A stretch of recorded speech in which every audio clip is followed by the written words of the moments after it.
Ma'asyiral muslimin, a'azzani Allah wa iyyakum. Setelah khatib menjadikan puji syukur kepada Allah Subhanahu wa taala, kemudian bersalawat kepada Rasulullah sallallahu alaihi wasallam, khatib mengajak kepada diri pribadi khususnya dan kepada jemaah salat Jumat pada umumnya agar kita senantiasa bertakwa kepada Allah Subhanahu wa taala dengan sebenar-benarnya takwa. Karena sesungguhnya amalan atau sebaik-baik bekal menghadap Allah Subhanahu wa taala adalah bekal takwa. Fa inna khairaz zadi taqwa. Inna akramakum indallahi atqakum. Sebaik-baik manusia di antara kalian adalah yang paling bertakwa kepada Allah Subhanahu wa taala. Ma'asyiral muslimin, a'azzani Allah wa iyyakum. Pada kesempatan kali ini, marilah kita sama-sama berbanyak zikir kepada Allah Subhanahu wa taala sebelum kita melaksanakan salat Jumat berjamaah. Adapun yang akan kita bahas pada waktu singkat ini adalah beberapa penghapus dosa-dosa orang mukmin. Jadi, kita sebagai seorang muslim, sebagai seorang mukmin itu tidak ada yang terlepas dari kesalahan dan dosa. Ini sebagaimana yang disabdakan oleh Rasulullah sallallahu alaihi wasallam, kullu bani Adam khata'un wa khairu khata'in at-tawwabun. Setiap anak Adam itu pasti melakukan kesalahan. Akan tetapi sebaik-baik orang yang melakukan kesalahan adalah orang yang bertaubat kepada Allah Subhanahu wa taala.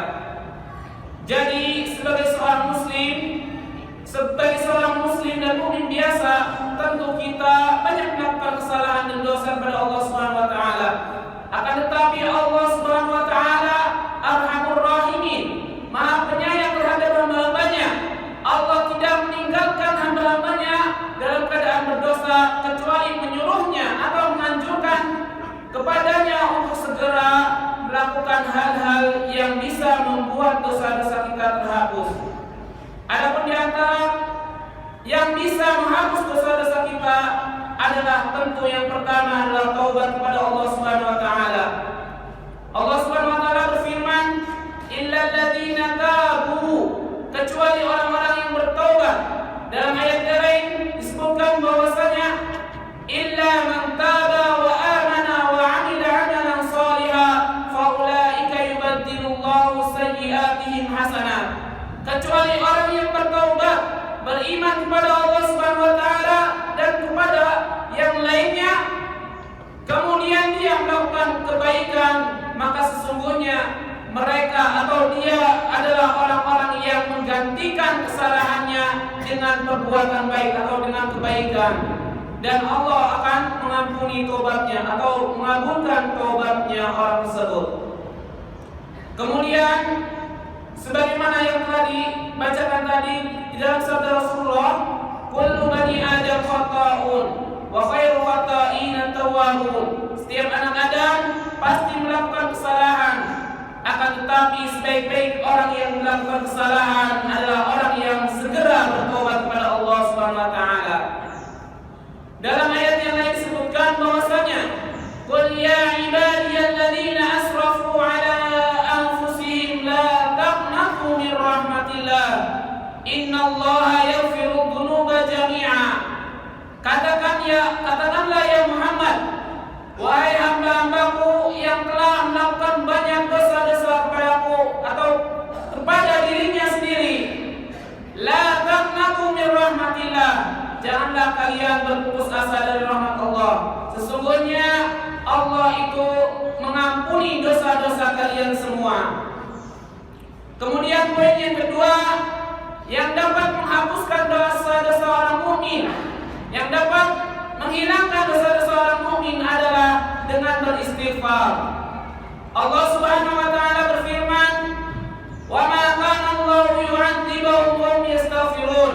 Dan tidaklah Allah mengadab suatu kaum sedangkan kaum tersebut berada dalam keadaan istighfar kepada Allah Subhanahu wa taala. Kemudian yang perlu kita perhatikan, apabila disebutkan kalimat istighfar dan taubat, kalau kedua-dua kata ini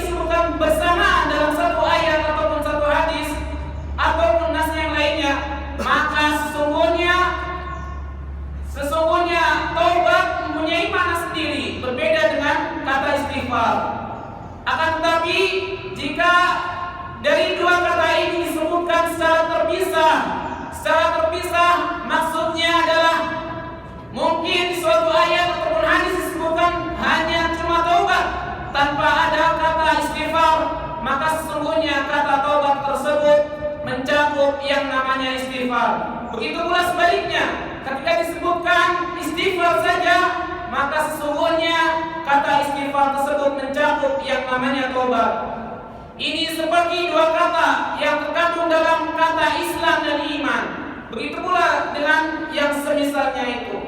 Ketika disebutkan kata Islam tanpa ada kata iman dalam suatu ayat atau hadis, maka sesungguhnya kata Islam tersebut mencakup yang namanya iman. Dan begitu pula sebaliknya, jika disebutkan dalam suatu ayat atau hadis kata iman tanpa ada kata Islamnya, maka sesungguhnya kata iman tersebut mencakup di dalamnya kata iman. Inilah perbedaan antara taubat dan istighfar.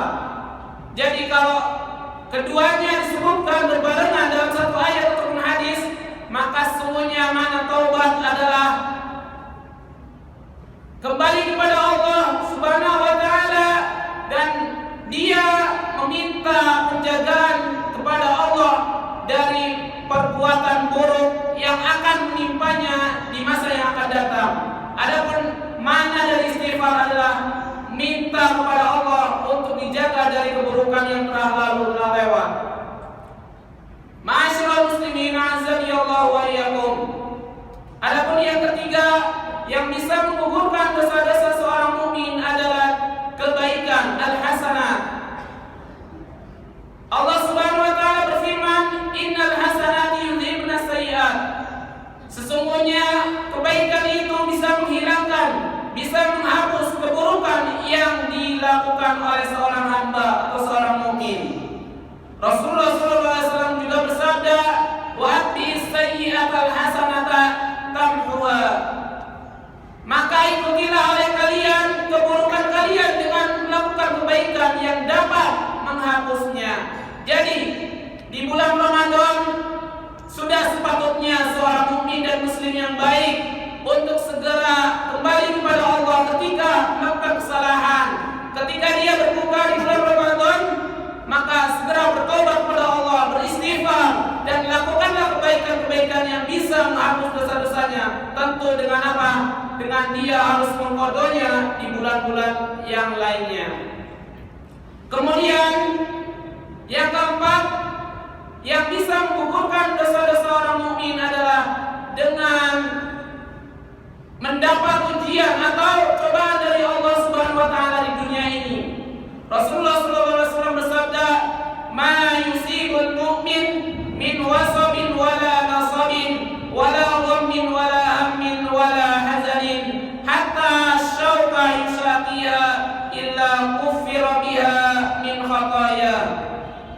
Apa saja yang menimpa seorang mukmin, baik dari penyakit atau kelelahan atau ketakutan, kecemasan dan kecemasan serta kesedihan, sampai ketika seorang mukmin dikenai atau terluka oleh satu duri, maka sesungguhnya hal tersebut bisa menghapus dosa-dosanya, dosa-dosa orang mukmin tersebut. Inilah tempat poin yang harus kita camkan, bahwa sesungguhnya ketika Allah Subhanahu wa taala menciptakan seorang hamba, tentu dia tahu bahwa hamba tersebut pasti akan melakukan kesalahan. Tetapi Allah juga tidak meninggalkan begitu saja. Makanya Allah Subhanahu wa taala memberikan jalan-jalan yang bisa menghapuskan dosa-dosa hamba tersebut. Ma'asyiral muslimin, azani Allah wa iyyakum. Setelah kita mendengarkan penjelasan tentang penghapus dosa, maka hendaknya kita mempunyai hati yang bersih. Kita bisa segera bertobat, beristighfar, melakukan kebaikan serta bersabar ketika diuji oleh Allah Subhanahu wa taala, karena semua hal itu merupakan penghapus orang-orang mukmin, penghapus dosa dari orang-orang mukmin.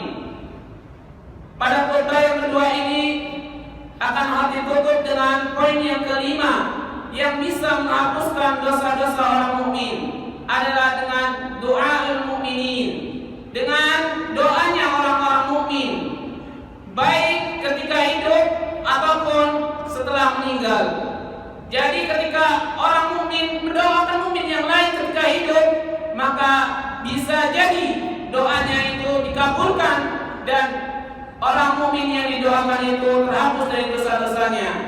Atau ketika mereka sudah meninggal, kita pun boleh mendoakan mereka, bukan meminta doa dari mereka. Kita bukan meminta doa dari mereka, akan tapi kita mendoakan orang-orang yang telah meninggal daripada kita yang terlebih dahulu. Kita doakan mudah-mudahan Allah mengampuni dosa-dosa mereka. Seperti yang sering kita dengar dalam khutbah-khutbah dalam penutupan, Allahumma fir lil mu'minina wal mu'minat dan seterusnya. Itu salah satu contoh bahwa doa mukminin atau doa orang-orang mukmin itu bisa menghapus dosa saudara mukmin yang lainnya biiznillah, dengan izin Allah Subhanahu wa taala. Marilah kita sama-sama memohon pada Allah Subhanahu wa taala agar diberi kekuatan istiqomah di dalam bulan Ramadan ini dan agar kita bisa melakukan kebaikan-kebaikan yang banyak. Mudah-mudahan dengan kebaikan itu dosa-dosa kita yang telah lampau diampuni oleh Allah Subhanahu wa taala.